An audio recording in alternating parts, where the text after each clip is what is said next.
পেরেছেন। এখানে আরেকটা উদাহরণ রেখেছি, আমরা যদি একটু লক্ষ্য করি যে 8 পিপল, এরপরে কমা দিয়ে লিখেছি যে ইনক্লুডিং 2 চিলড্রেন অ্যান্ড 2 ওমেন, অর্থাৎ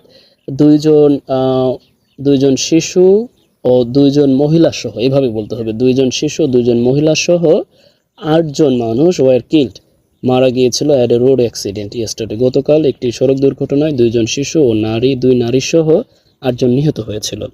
অর্থাৎ আমরা বুঝতে পারলাম যে ইনক্লুডিং আমরা কখন ব্যবহার করব, কি জন্য ব্যবহার করব। অ্যাজ এ প্রিপোজিশন হিসেবে ইনক্লুডিং এর ব্যবহারটা অত্যন্ত জরুরি।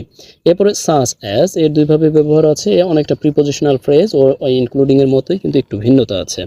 অর্থাৎ living people in Dhaka are facing with carcinogenic elements, অর্থাৎ এই ঢাকায় বসবাসরত মানুষ কি করতেছে, ফেস করতেছে বিশেষ করে এই ক্যান্সার সৃষ্টিকারী জীবাণুর সাথে বা উপাদানের সাথে। সাচ অ্যাজ যেমন, যখন আমরা লিস্ট অফ ম্যাটেরিয়াল